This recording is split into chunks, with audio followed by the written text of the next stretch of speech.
Hi hello नमस्कार.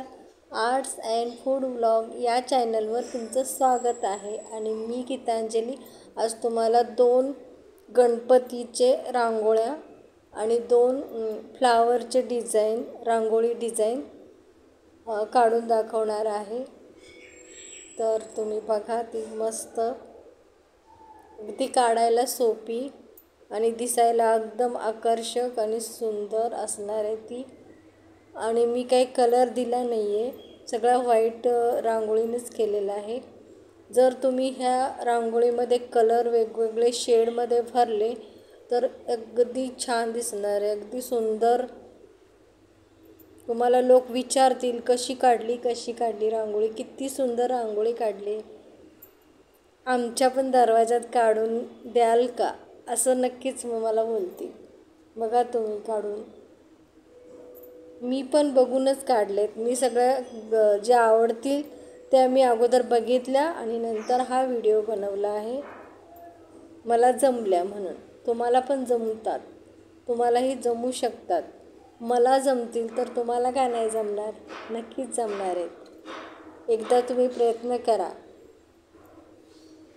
आणि सगळ्यांची शाबासकी, सगळ्यांची प्रशंसा तुम्हाला मिळेल.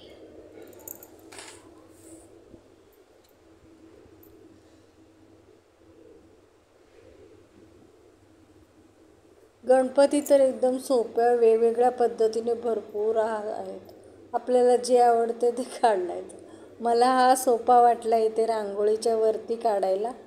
म्हणजे जसं आपण आता इथं गोल काढला आहे, तर आपण चाळणीनं मस्त बेस गोल कलरचा बॅकग्राऊंडमध्ये कलर देणार आहे. मग त्याच्यावर आपण ही अशी व्हाईट कलरनी गणपतीची रांगोळी काढली तर इतकी छान आणि आकर्षक दिसणार आहे. तुम्ही भारीच म्हणायचं, बोलायचं काम नाही असं मला म्हणायचं होतं. आणि बघा, वरून असा डिझाईन आणि मग परत गोलच्या साईडला पण अशा, जर तुम्ही व्हाईट कलरनी अगदी शेडमध्ये गोलमध्ये असे एक कलर दिला असा आणि मग त्याच्यावर ही पांढरी रांगोळी अशी ड्रॉ केली गोल गोल गोल, तरी आकर्षक दिसणार आहे ती. मी काही रांगोळी नाही भरली, कारण मी सगळ्यात जर कलर दिला तर मला काय असं काढायचं कुठलं सणवार नाही आहे, तरी मग सगळे कलर देऊन काय उपयोग, म्हणून मी नाही केला ते. फक्त तुम्हाला दाखवण्यासाठी करणार आहे, मग इतके कलर देऊन काय करायचं, म्हणून नाही केला मी. तर मला कलर द्यायला तर इतकं आवडतं, शेडमध्ये वेगवेगळ्या जसं कलर कॉम्बिनेशन शेडमध्ये दिली. कलर दिल्यावर पण खूप महत्त्वाचं आहे, कलर द्यायला पण खूप छान यायला पाहिजे, मस्तपैकी आयडिया यायला पाहिजे. तर इतकं भारी दिसणार आहे ना. इथं सिंपल रांगोळीसुद्धा कलर चांगला दिला, शेड चांगले व्यवस्थित सिलेक्ट करून दिले तरी छान दिसते. मग ह्या तर रांगोळ्या किती चांगल्या दिसतील बघा. त्या गणपतीचा सीझन संपत आला आहे म्हणा, तरी पण मी 2 गणपतीच्या रांगोळ्या तुम्हाला दाखवणार आहे आणि 2 फ्लॉवर रांगोळ्या, ज्या प्रत्येक सणाला तुम्ही कोणत्याही सणाला तुम्ही काढू शकता.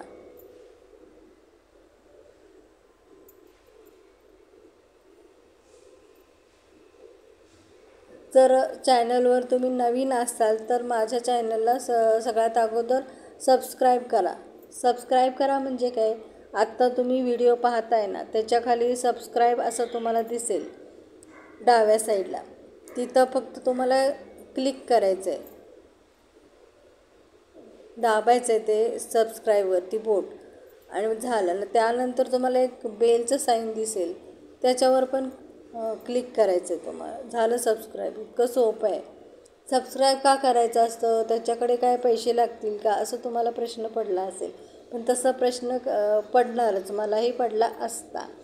मग त्यासाठी मी सांगते की सबस्क्राईब केल्यावर तुम्हाला माझ्या ज्या मी नवीन रोज व्हिडिओ पोस्ट करेल त्याची नोटिफिकेशन तुमच्या मोबाईलच्या काही यूट्यूबवर दिसेल तुम्हाला सर्वात प्रथम, माझी नोटिफिकेशन माझ्या व्हिडिओची. त्यामुळे तुम्हाला माझ्या रोज ज्या पोस्ट करतील व्हिडिओ मी, त्या तुम्हाला पाहायला मिळतील. जर तुम्ही सबस्क्राईब नाही केलं तर तुम्हाला ही जी व्हिडिओ बघितली आहे ती लास्टची. नंतर तुम्हाला उद्या मला पाहायचे असेल मी काल जी पाहिली होती ती रांगोळी किंवा त्याच्या अजून कुठल्या रांगोळ्या पाहायच्या असेल तर तुम्हाला नाव पण माहिती नसणार आहे आणि मग तुम्हाला शोधून पण सापडणार नाही. जर नाव टाईप केलं तर नाव टाईप करूनसुद्धा येत नाहीत, कारण त्या नावाचे भरपूर चॅनल्स असतात. त्याच्यामुळे तुम्हाला सापडणार नाही. म्हणजे नंतर तुम्ही शोधून पण सापडणार नाही. ती जी तुम्ही काल रांगोळी बघितली असं तुम्ही बोलता खूप छान होती, आता मला बघायची आहे, पण ते तसं होणार नाही. म्हणून तुम्ही सबस्क्राईब करा चॅनलला. जर सबस्क्राईब केलं तर तुम्हाला रोजच तुम्ही बघितलेली व्हिडिओची, म्हणजे तुम्ही ही बघितले व्हिडिओ आहे ना, मग माझ्या चॅनलची सगळी माहिती, सगळ्या व्हिडिओ तुमच्या यूट्यूबच्या नोटिफिकेशनमध्ये दिसणार आणि नोटिफिकेशन पण तुम्हाला येणार. ईमेलवर पण येऊ शकतं तुम्हाला. जर मी लाईव्ह करत असेल तर तुम्हाला ईमेलवर पण नोटिफिकेशन येऊ शकतं आणि तुमच्या ॲपमध्ये पण नोटिफिकेशन येणार, दिसणार तुम्हाला माझे व्हिडिओ. असं होणार, एवढंच. नाहीतर मग तुम्हाला बाकीच्या दिसणारच आहेत सगळ्या काय, पण तुम्हाला स्पेशली ह्या दिसणारच, कारण तुम्ही सबस्क्राईब केले चॅनलला म्हणून. आणि शेअर पण करा. तुमच्यासारख्यांना कोणाला रांगोळी आवडत असतील तर त्यांना तुम्ही रांगोळ्या शेअर करा त्यांना.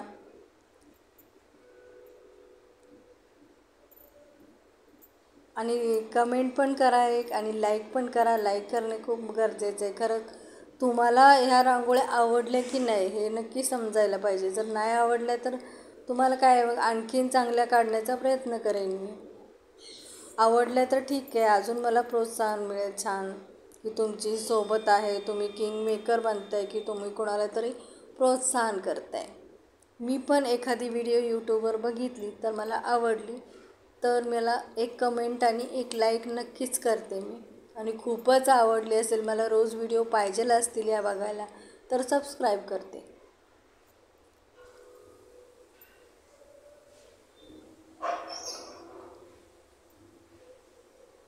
मला रांगोळ्या बघायला पण आवडतात आणि काढायला पण आवडतात. म्हणून मी असं रोज अशा रांगोळ्याच्या व्हिडिओ, आणि एखादी मी चॅनल रेसिपी पण मला बनवायला आवडतात. चांगल्या गोड पदार्थ वगैरे असतील, काय बनवायचे असतील त्या पण मला आवडतात. रेसिपीची मी कमीच व्हिडिओ पोस्ट करते, कारण सगळं ते शूट करायला वगैरे खूप हे लागतं, वेळ खर्च होतो. मग आपल्या इकडं तयारी आणि परत शूटिंग व्यवस्थित होते की नाही बघायचं, त्याच्यामुळे थोडं लेट होतं. त्याच्यामुळे मी कधीतरीच अशा रेसिपीचे व्हिडिओ पोस्ट करते. सहसा जास्त नाहीच करत मी आता हल्ली, कारण रांगोळ्या म्हणजे रांगोळ्याचं आता चाललं आहे. पुढं सण आले, सगळे सण आले, त्याच्यामुळे सगळं रांगोळीचंच. बघा, ही दुसरी रांगोळी आहे. त्याला मी ॲनिमेशन द्यायला पाहिजे होतं, तुम्हाला दुसरी असेल नंतर कळाली असेल. एकदम सिम्पल ठेवलं आहे मी, काही ॲनिमेशन नाही केलं. इंग्लिश प्रॉब्लेम, म्हणजे असं जे ट्रान्सलेशन करतात ना व्हिडिओवरती, तसं. बघू आता हे संपल्यानंतर करेन मी दुसऱ्या व्हिडिओला.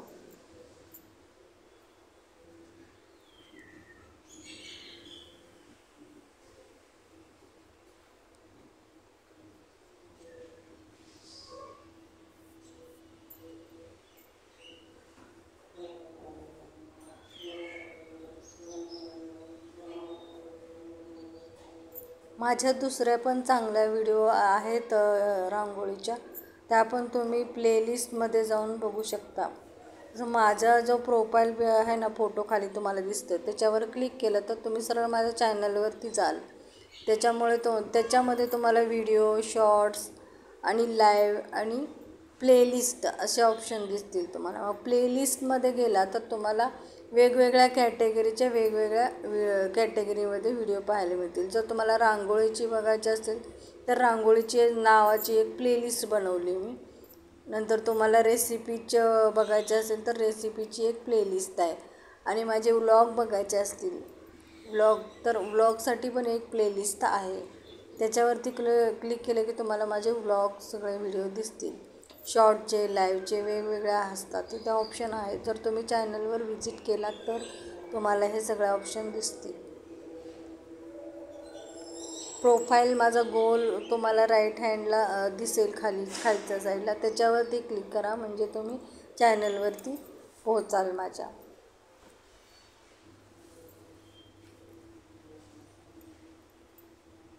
तुमच्याकडे एखादी कला असेल आणि तुम्हाला असंच यूट्यूबवरती पोस्ट करायच्या असतील, व्हिडिओ तुमची दाखवायचे असेल तुम्हाला दुसऱ्यांना, तर आणि तुम्हाला म्हणजे काय म्हणतात, ओळख निर्माण करायची असेल तुमची, तर तुम्ही स्वतःचं चॅनल काढू शकता यूट्यूबवरती आणि तुमची कला जी काय असेल कॅटेगरी, तुमची जर रांगोळीची कला असेल तर तुम्ही आर्टमध्ये सिलेक्ट करू शकता.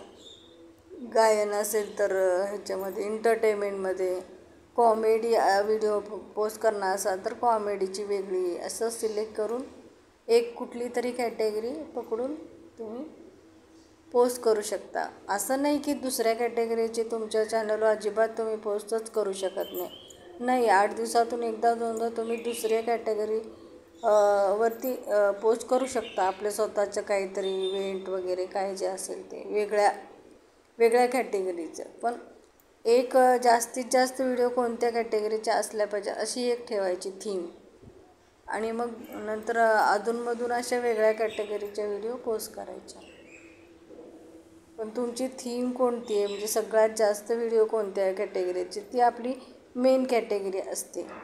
त्याच्यामुळे आपण जास्तीत जास्त त्या कॅटेगरीचे व्हिडिओ पोस्ट करतो. म्हणून आपली थीम झाली ती, ते मला सांगायचं होतं तुम्हाला. तसं आता ह्या चॅनलवरती काय मी आर्ट्स रेसिपी पण पोस्ट करते, पण मी वेगवेगळी प्लेलिस्ट बनवले. तुम्हाला परत प्लेलिस्ट बनवायला पण शिकायला पाहिजे. तुम्ही प्लेलिस्ट कसे बनवा ते पण पुढं व्हिडिओ मी पोस्ट करणार आहे. पण सर्वात अगोदर तुम्हाला काय चॅनल खोलायचं कसा, त्याच्यानंतर तुमच्या व्हिडिओ तुम्हाला पोस्ट कशा करायच्या, कोणत्या ॲपनी एडिट करायच्या म्हणजे जास्त चांगल्या क्वालिटीच्या बनतील, त्यासाठी एक ॲप यूज करायला लागतो. किंवा एखाद्या व्हिडिओमध्ये आपण कट करून पोस्ट करायचा विचार करतो आहे, किंवा थोडंसं ब्राईटनेस वगैरे करून किंवा झूम करून चांगले इफेक्ट दाखवून आणि चांगल्या क्वालिटीचा बनवायचा असेल आपल्याला, तर एक ॲप यूज करतो आपण. त्या ॲपवरती आपण जर परत आपली नॉर्मल शूटिंग केलेली व्हिडिओ टाकून आपण काही भाग कट करून, काही भाग ॲड करून, किंवा 2 व्हिडिओचा एक व्हिडिओ बनवून, किंवा शॉर्ट करून असं आपण एडिट करून कंप्लीट व्हिडिओ बनवतो आणि तो व्हिडिओ यूट्यूबवरती पोस्ट करतो आपण. मग ते सगळं तुम्हाला माहिती पाहिजे असेल तर तेही सांगा, नक्की काय माहिती पाहिजे तुम्हाला. मी तुम्हाला ते सांगण्याचा प्रयत्न करेन, त्याच्यावरती व्हिडिओ पण बनवेल. पण तुम्ही तसं काही सांगितलं नाही तर व्हिडिओ बनवण्याचं काही हेच नसणार आहे, म्हणून कारण नसणार आहे, म्हणून मी नाही बनवणार. असे एज्युकेशनल झालं ते सगळं, म्हणजे व्हिडिओ कसा बनवायचा, यूट्यूबवर पोस्ट कसे करायचं, हे सगळं एज्युकेशनलमध्ये येतं. तशा व्हिडिओ मी अशा बनवेन कधीतरी, पण ते वेगळ्या कॅटेगरीमध्ये जातं. व्लॉगमध्ये पण त्या पोस्ट करू शकते मी, की यूट्यूबवरती तुम्ही कसे बनवणार चॅनल, कसा व्हिडिओ पोस्ट करणार, काय पुढच्या सगळ्या प्रोसेससाठी. पण तसं काही डिमांड नाही आहे माझ्याकडे, म्हणून मी तसलं काही एज्युकेशनल व्हिडिओ पण नाही बनवत. म्हणजे आपण कसं केलं हे दाखवण्यासाठी जर आपण व्हिडिओ केली तर ती एज्युकेशनलच होते ना. म्हणजे तुम्ही असा व्हिडिओ पोस्ट कसं केली, व्हिडिओ बनवली कशी, यूट्यूबवरती कशी पोस्ट केली, काय केलं, नक्की काय कशा पद्धतीने पोस्ट करायची असते. कोणाला तर हे पण माहिती असते चॅनल काय असतं, मग हे काय व्हिडिओ काय असतात, आणि ते फक्त बघत असतात व्हिडिओ. पण ते चॅनल कसं काढायचं, मग यूट्यूबवरती व्हिडिओ कशा पोस्ट करायच्या, हे सगळं नवीन असणाऱ्याला म्हणून नवीन असणाऱ्यांना हे सगळं माहिती पाहिजे म्हणून मी सांगितलं तुम्हाला.